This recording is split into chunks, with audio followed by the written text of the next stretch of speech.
Everyone thought he was just the security guard, until he walked into the boardroom and revealed he owned a quarter of the company. The marble floors of Hartwell Tower's 48th floor executive suite gleamed like poured light under a canopy of indirect LEDs. Catherine, Kate Whitmore's reflection, tracked beside her as she strode past glass-walled offices, confident, thick, and curvy in a fitted charcoal pencil skirt and cream silk blouse that draped over her like a whisper. Her heels clicked a sharp tempo, Louboutins she'd bought the day the board confirmed her as CEO 2 years ago. She wore success like a second skin. Still, a knot had tightened somewhere beneath her ribs, and it hadn't loosened in weeks. "Board in 10, Marissa, her assistant said, hustling to keep pace, tablet hugged to her chest. "Final deck is ready. Do you want espresso or—" "Is Andre on today?" Kate asked. Marissa blinked. "Andre, security? Yes, lobby post. Do you need—" "No." Too quick. "Thank you." Marissa's brows knit, but she nodded and peeled off toward the conference room while Kate paused before the floor-to-ceiling window. New York stretched out in steel and glass geometry, the kind of view people build empires to earn. A year ago, it would have steadied her. Today, the Hartwell-Tech merger sat like a stone in her stomach. The numbers were glorious. Cost synergies, market capture, a leap in valuation, but every time she tried to sign the final authorization, her hand wouldn't move. Last night at 11:43 p.m., she drifted through the lobby with the excuse of fresh air and found herself at Andre's desk. He had looked up, that easy steadiness in his dark eyes. 6'3", broad-shouldered, deep, warm brown skin, a closely trimmed beard framing a jaw that could cut doubt in half. The way he listened slowed her heartbeat, and the way he asked questions rearranged her thinking. He didn't tell her what to do. He asked what would happen to the people whose names never reached the board's lips. Now, inside the boardroom, 12 suits, a wall of framed patents, the scent of coffee and printer ink, she opened her laptop and saw her cursor hover again over the digital signature line. Douglas Reeves, senior director and institutional investor darling, watched her like a hawk. Margaret Wu, CFO, tapped a pen against her notebook, unamused. "Catherine," Douglas said, smooth as lacquer, "you've shepherded Hartwell for months. Why the last-minute hesitation?" She slid the financial model onto the main screen, numbers cascading like a waterfall that ended in a glittering pool. "The model holds," she said. "So do the synergies. And culture is a line item we've underpriced," Kate admitted. "Hartwell cycles people every quarter. They treat heads like interchangeable components. We'll bleed knowledge." Douglas's smile didn't reach his eyes. "We have redundancy plans. That's different from trust," she said before she could swallow it. "It's different from people believing this place is home." Silence settled. Someone coughed. On the far side of the table, her uncle, Richard Whitmore, the board's chair, and her father's brother, steepled his fingers, silver-haired, crisp, unyielding. "I respect your caution," he said, "but fear is expensive. We vote at noon. If you want to delay, present a concrete risk requiring it." Her mouth went dry. She couldn't say, "A man at the lobby desk told me the truth in plain words and asked me whether profit without people was a hollow win." She couldn't confess how his voice haunted her decisions like a conscience with broad shoulders and a badge. "We'll reconvene at noon," she said, and adjourned. Outside, breathless in her own company, she rode the private elevator to the lobby. Morning commuters fluidly parted around her like water around an anchor. Andre stood, scanning badges, answering a visitor's question, then looked up. Their eyes met and her chest loosened just enough to take air. "Miss Whitmore," he said, warmth curling around the formality. "You okay?" "Kate," she said softly. Nobody else called her that at work. "I need 5 minutes." He glanced at the flow of people, pressed a button, and the side corridor door unlocked with a discreet click. They slipped into a quiet glass alcove facing the sidewalk. Outside, the city flexed. Inside, time held its breath. "The board votes at noon. I can't sign it like this."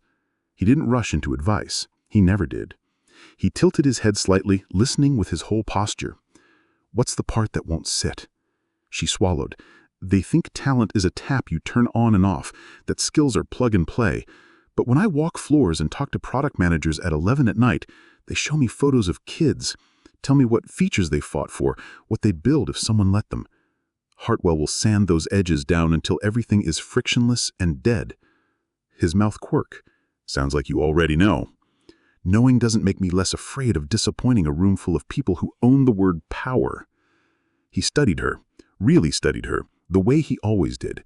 Then he said, if you say yes against your gut, you'll bleed in smaller cuts for years. If you say no with your whole chest, you'll bleed once. You get to choose your wound. She laughed, a shaky little sound. When did you get so poetic, Andre? When I realized people remember how we treat them longer than any number we ever hit. He glanced toward the desk, someone waved for help, and back at her.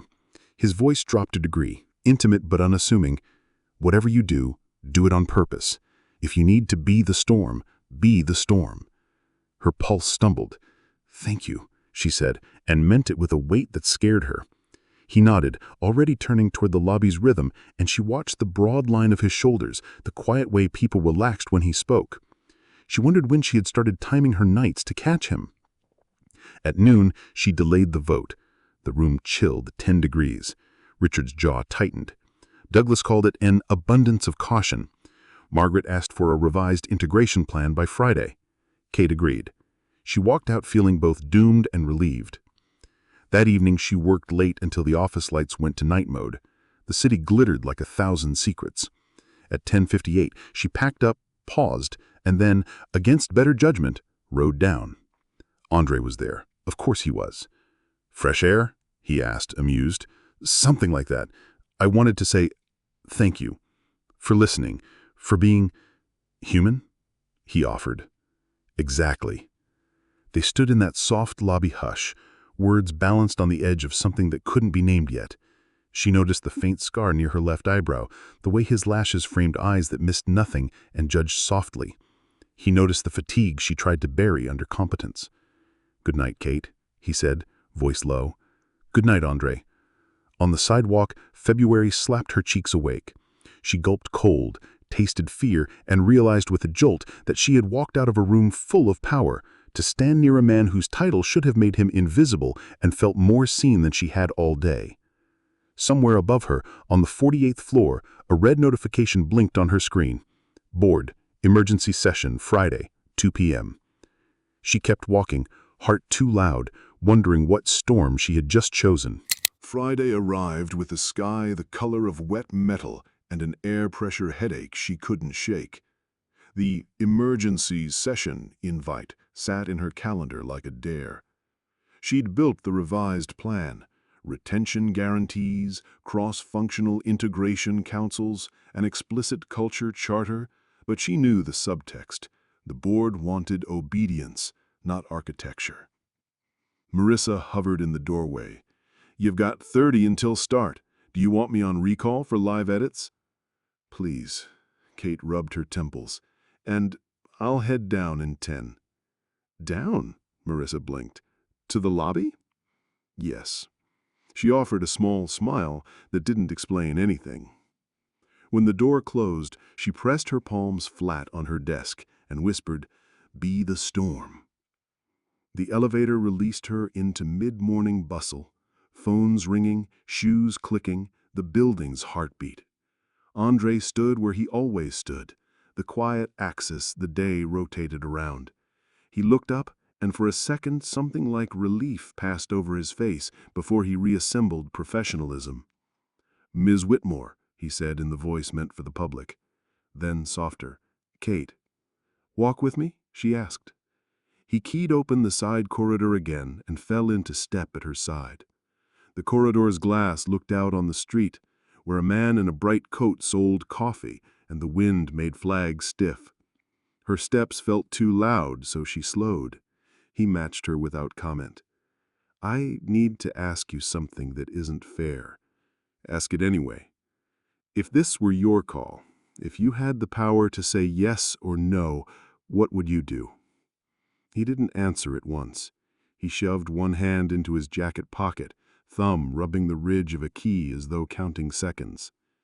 I'd say no, he said finally, but I'd say no with an invitation. Make Hartwell meet you where your values live or walk. They won't, she said. They might if the person asking is willing to risk something. They'll call it naive. They always do until it makes money. Her laugh was almost a cough. Do you know how many rooms I stand in that require me to be the least me person possible? His mouth softened. I can guess. I don't know how to be the storm in there without burning everything down. Maybe the point isn't not burning. Maybe the point is choosing what should burn. Something inside her clicked into place with a deep, frightening yes. She stopped, turned to him. Balloons of breath fogged the glass. Why do you do this? Why do you stand there and make me braver? What do you get out of it? He angled his body towards hers, not touching, respectful lines intact. Maybe I'd like watching people keep their souls in places built to take them. Maybe I like watching you keep yours. Heat flushed her throat. Andre. Kate. He said her name like a steadier metronome. It made her want to lean, and she didn't, and the wanting hurt in a way she didn't have language for. He cleared his throat, as if breaking a spell. You've got 20 minutes. She nodded, stepped back. Thank you. And then, because pretending won't save a life you want to have, she added, could you come up at 2? Observe? I want your eyes on the room. Surprise flickered across his face. Security doesn't sit in board meetings. I'm the CEO, she said, and found a thread of humor. Sometimes I get to decide who sits where. He studied her, expression folding through concern, calculation, something like pride, then a small shake of his head as if surrendering to the inevitable. All right, he said, if you're sure. I am. Her certainty carried her until the elevator doors opened and swallowed her into mirrored quiet. Inside the car, she watched herself breathe. A stranger might see a woman made of marble and silk. She saw a woman shaking and choosing not to hide it. At 2 p.m., the boardroom felt like a courtroom. Richard at the head, Douglas to his right, Margaret to his left, other directors aligned in tidy suspicion. There was a chair at the back, near the window. She'd told facilities it was for a compliance observer. When Andre entered, black suit jacket over a dark turtleneck, his badge clipped low to avoid flashing, several heads tracked him, then looked at her. Before we begin, Richard said, voice flat, explain the guest. Compliance observer, Kate said, without a blink. I invited him. Douglas's eyes glittered. Of course you did. She kept going. She presented the revised plan, not as an apology, but as design. She showed retention forecasts if they centered dignity versus if they didn't. She named the cost of training a new human who doesn't yet trust you. She heard her voice climb in places and let it because the truth wanted room. Questions came angled like knives. She blocked what needed blocking, swallowed what she could, conceded where data wanted her to concede. She might have gotten through the whole gauntlet if Douglas hadn't dropped his eyes to his notes and said, as casually as gossip, "We've also received reports that you've been consulting building staff on strategic decisions." The room tightened. Her spine went cold. She could lie. She could pivot. She could call it rumor. Or she could do the thing she'd promised herself she would do. Choose her wound. I talk to the people who feel our decisions first, security, assistants, engineers at midnight. I value how impact looks from the ground. Richard's jaw set. That's a pretty speech. It's a practice, Kate said, and it's the reason the top of our funnel is still full of people who believe this place isn't a machine that will eat them. Douglas smiled like a man who has found the exact wire to cut. So, are we to understand that building security advised you to delay a $2 billion merger? She inhaled slow. The window caught a slice of gray light that fell across the table like a blade. I'm telling you that insights can wear any uniform, she said, and that I'll never apologize for listening. Silence. Breath. Someone's pen clicked twice. Then a voice from the back. If you'd like the plain version, I said she'd lose what she couldn't replace if she signed away the culture that built those numbers. Andre's tone was even, his hands loose at his sides. Richard pivoted in his chair. "And you are Andre Miller," he said. "No theatrics. Security." "Your credentials?" Douglas asked, contempt barely sheathed. Andre's mouth tipped like he might smile, and didn't. 15 years watching companies reveal themselves in how they treat the people at the edges.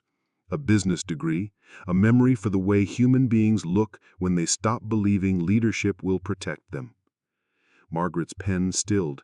She looked at Kate, then at Andre, then back.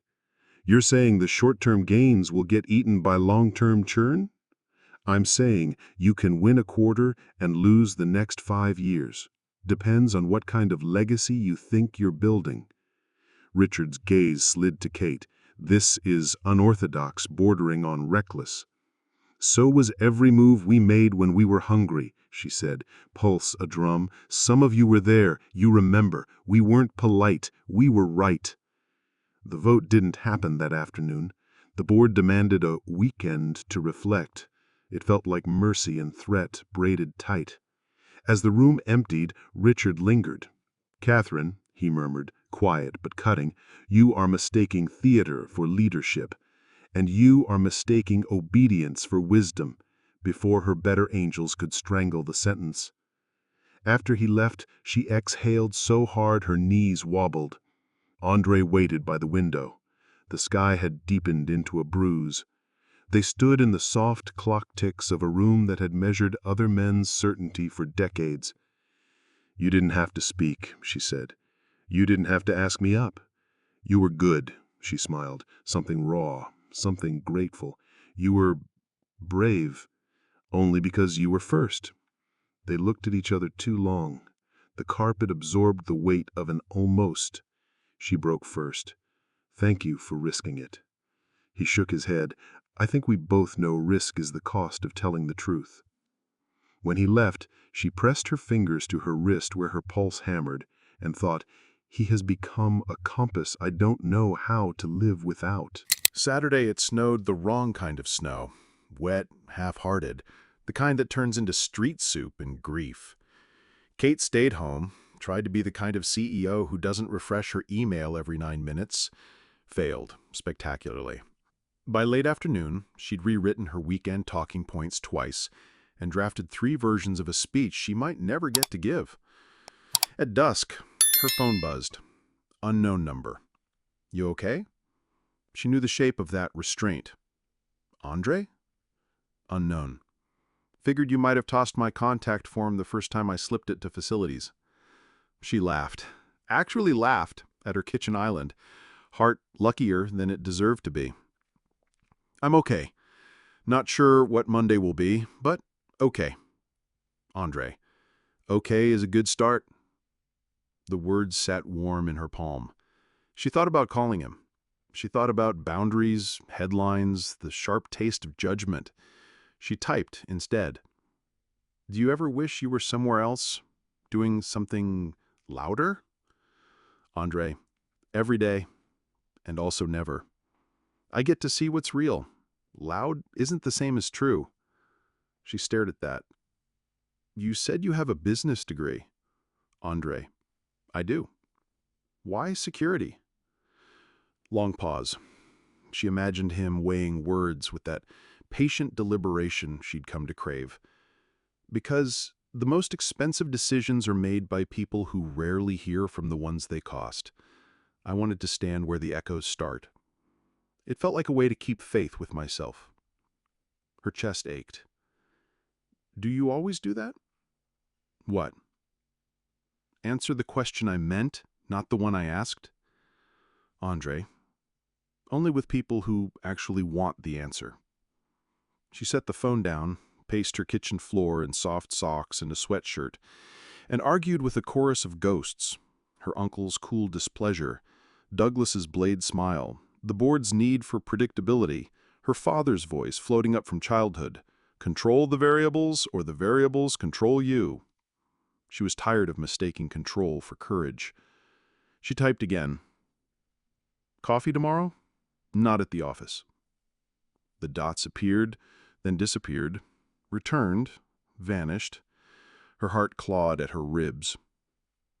Andre. That's a line. I know. I'm not sure how to cross it without making your life harder than it already is. Her throat tightened. Maybe the thing already is what it is. Maybe naming it is the only honest part left. Another long pause. 11 a.m., Bryant Park, by the carousel. If you change your mind, I won't make it weird. I won't change my mind, she typed, and meant it like a vow. Sunday came in blue and silver. She wore a camel coat and a knit beanie, and none of the armor men taught her to wear. Andre was already there. Black coat, a gray scarf looped once, that ripple of surprise and something else when he saw her. The carousel chimed behind them, children's laughter lifting the air into something like a future people deserve. They walked. Her gloved hand brushed his ungloved one, and she felt heat through the knit, as if touch were a kind of voltage. They talked about nothing, and then about everything. His mother's laugh, her father's distance, the first thing each of them had ever wanted to build, the moment each learned what it cost to be believed. On the south path, he said, "There's a version of this where I'm careful, and you're careful, and the story ends with us not doing damage.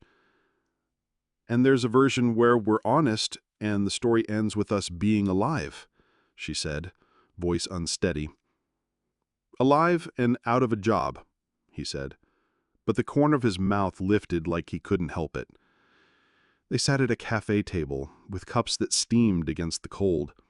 He held his with both hands as if heat were a promise. She wanted to kiss him, which was absurd and human and not survivable.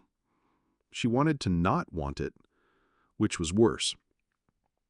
"Tell me to stop," she said, because the girl her uncle had trained knew what consent sounds like in rooms that take. He shook his head slowly. "I won't lie to you. I think about you when I shouldn't. I fall asleep replaying conversations that would read like foolishness on a screen. I want things I have no right to want." "And if I want them too?" she asked, barely audible. "Then I become the man who let you risk everything for him," he said, and the pain in it made her close her eyes.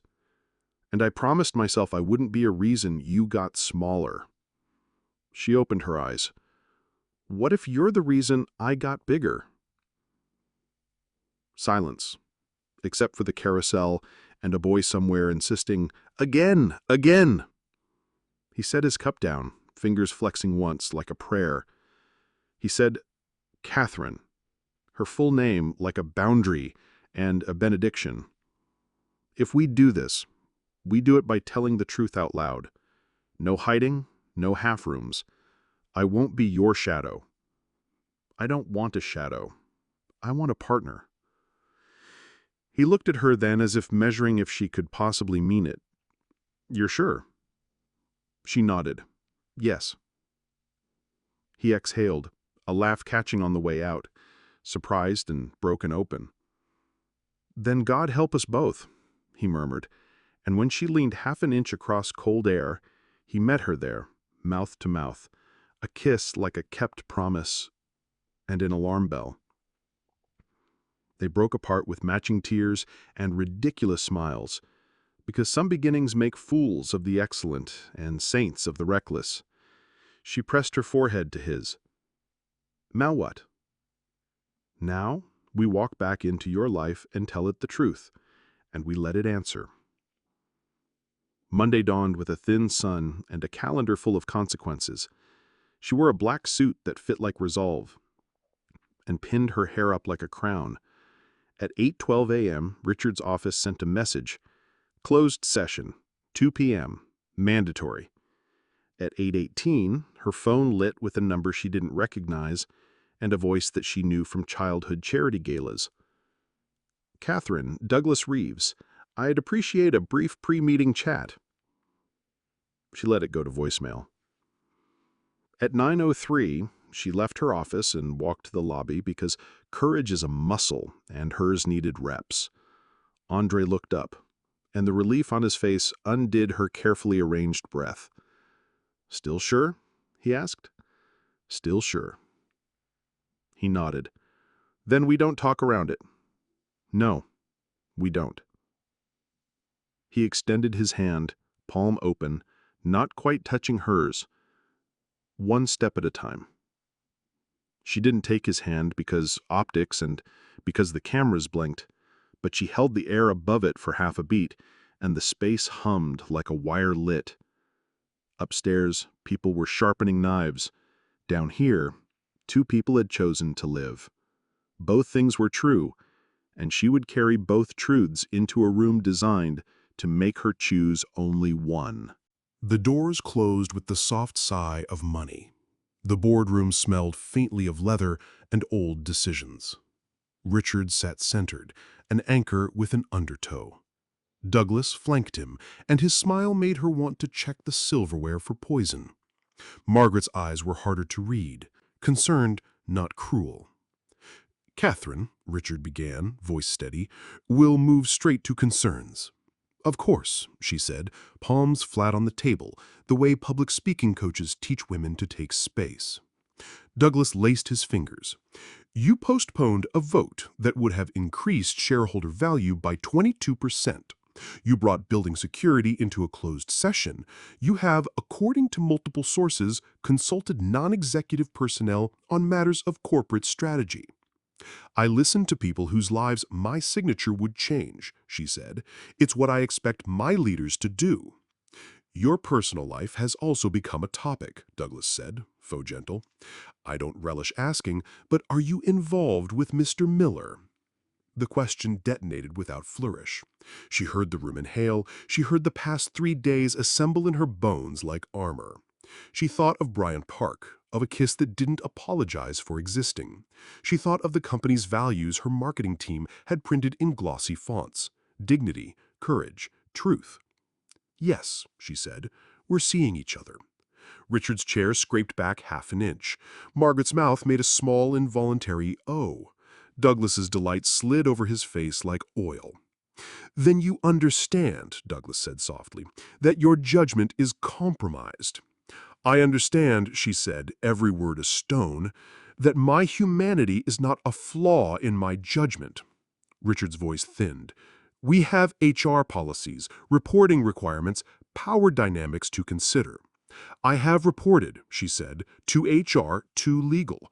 I propose a plan that removes Andre from any chain that touches my decisions." Douglas's eyes glittered.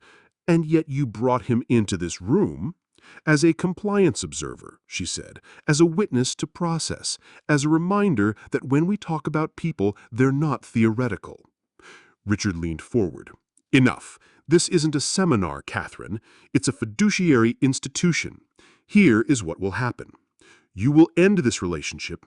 You will sign the Hartwell Agreement as presented, or I will entertain a motion of no confidence." From the far end of the table, someone cleared their throat. "With respect," Margaret said, voice careful, "I don't see how forcing a personal ultimatum restores investor confidence. It will, in fact, be a public relations disaster if it gets out that we dictated her intimate life." "It won't get out," Richard said, "unless she wants it to." "She might," Margaret murmured, almost to herself. Douglas opened his mouth, but the door at the back clicked. Head swung. Andre stood there, shoulders squared, face impassive, and a letter in his hand. How had he gotten past security? Richard snapped. "This is a closed—" Andre spoke over him. "Not loud, just precise. Apologies. I asked legal to bring me a document. It pertains." "I will have you removed," Richard said, rising. "By whom?" Andre asked, and there was a shift, subtle and seismic, in the way he inhabited the room. He handed the envelope to the general counsel, who had materialized behind him, pale and sweating. "Mr. Miller," the counsel whispered, "perhaps we should—" "Now," Andre said, and something in the man's posture obeyed. 12 copies slid to 12 placements. Paper rasped. Kate's eyes found hers. Beneficial ownership update. She scanned. The room dropped away. transfer of 18% voting shares held in trust by A.M. Heritage LLC to A. Miller, trustee and beneficiary, effective as of January 1. Existing 7% held by Whitmore Estate, subject to co-trustee consent, aggregate 25%. Her heart galloped. Her brain refused numbers it would kill to count. She looked up. Andre met her gaze. For a fraction of a second, apology, then steel. Richard was still on his feet. "What game is this?" "No game," Andre said. "Just a disclosure our bylaws require you to read when a threshold is crossed." Douglas turned a sick color. "This is absurd. Who are you?" Andre's mouth flattened. "Andre Miller. You heard me say it. If it helps, Miller as in Amanda Miller, your late brother's first wife, as in the family that seeded your initial capital when the banks laughed at you, as in the side of the tree you keep forgetting until the fruit shows up." A hush like winter spread. "My mother kept her shares quiet because visibility got her carved out of rooms. She died last year. She left me what she had. I acquired the rest from relatives who were tired of being uninvited. This morning's filing makes me your second largest voting bloc." Silence held, stunned and echoing. On the glass, the city glinted like teeth. Richard's voice came thin. "You've been spying on us." Andre's laugh was a short exhale without amusement. "No, I've been standing exactly where I've always stood in this family, at the edge of a room I helped build, watching to see if anyone would notice who holds the door." Kate's hand found the edge of the table. She had wanted courage. She had asked for truth. She had not planned for the ground to shift and reveal a foundation with his name in it. Margaret's blinked slowly, then looked at Andre. "You could have walked in as an investor any time." "I could have," he said, "but investors hear a different version of the truth than guards do. I wanted the unscripted one." He turned to Richard. "Here's what I propose. We open the Hartwell negotiation and put culture in the term sheet where it belongs. We end the theater of pretending that listening down the org chart is a liability, and we stop pretending the only way to protect value is to punish the people who create it." Douglas spat. "Or what, you'll force a vote?" Andre's face didn't change. "No, I'll ask for one." He looked to Kate then, only her. "And if the vote goes the wrong way, I'll do something worse," he added softly. "I'll go public with the truth of what this place is when it forgets who asked to build it." "You're blackmailing the board," Richard hissed. "I'm offering the board a chance to be who it says it is. If you'd rather be who you've been, say so clearly so the market understands what it's pricing." The sheet of paper in front of Kate lay like a map she hadn't known she needed. She found her voice. "I support reopening the term sheet. I support codifying retention, integration councils, and a culture charter. I also support establishing a people advisory council drawn from every level. Consider this my motion." Margaret's hand lifted, almost dazed. "Seconded." Richard stared at Andre like a man learning a language at gunpoint. "And your relationship with my niece?" Kate opened her mouth, but Andre answered first. "Is not a bargaining chip, and is not a secret.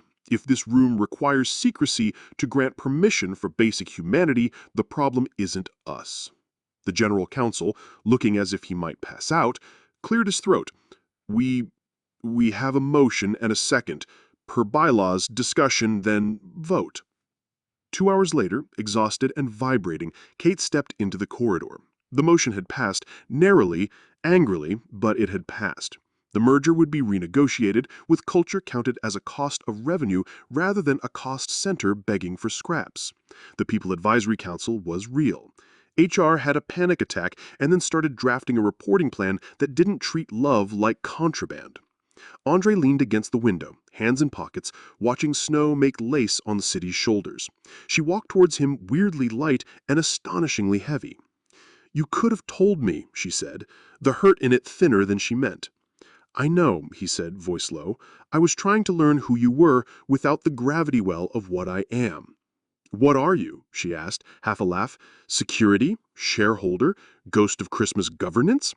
"Someone who wants to build a company worth handing to kids we haven't met yet. And someone who wanted to kiss you in a park and not be punished for it." Her mouth softened. The windows ghosted them in winter light. So what now, Mr. Second Largest Voting Bloc? His smile finally showed. Now we keep telling the truth out loud, and we see if the room can stand it. She stepped into him then, fast, decisive, like the first time she said yes to herself, and it wasn't a boardroom, and there wasn't a vote, and he tasted like mint, and not enough sleep, and a life she wanted. Somewhere behind her, down the corridor, someone gasped and hurried away. Fine, let them write whatever story they needed to anchor their days. She was done living from their scripts. 6 months later, summer had gentled the city into something almost forgiving.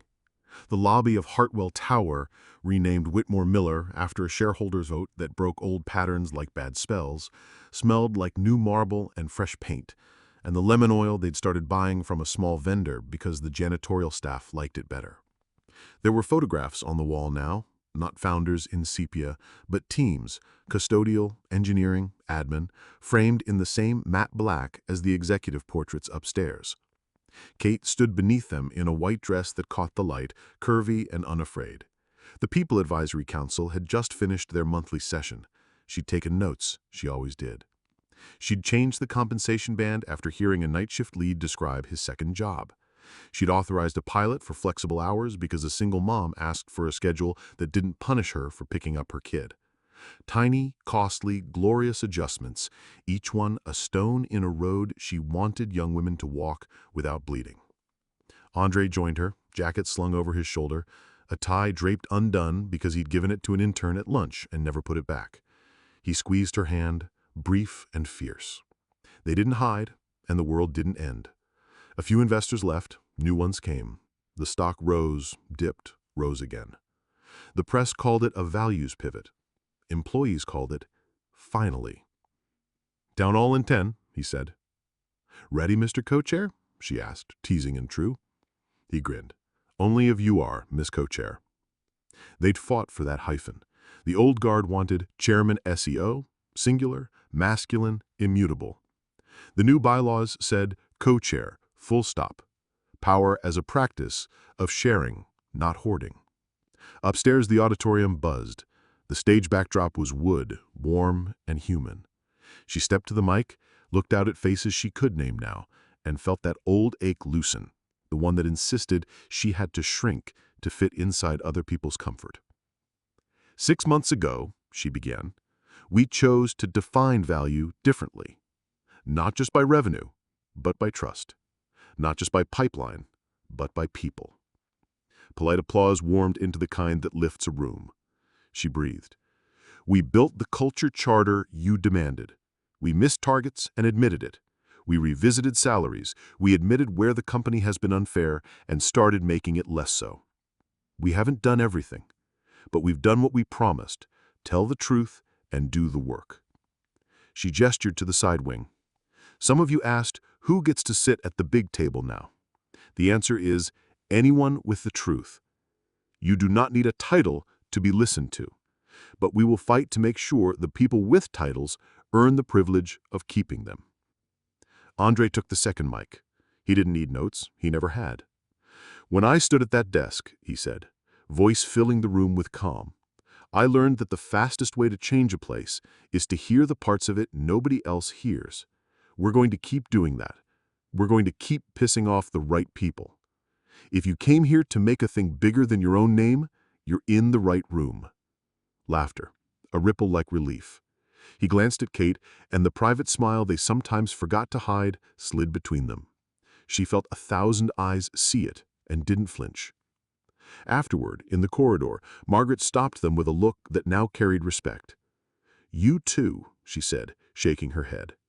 You keep doing the thing I was told wasn't possible. What's that? Kate asked. Being in love and running a company without lying about either. Margaret said, I was wrong about you. I'm glad I get to say it while I'm still on the right side of this story. Come to dinner, Andre said, easy. We make a dangerous lasagna. Margaret snorted. I'll bring wine. They moved on.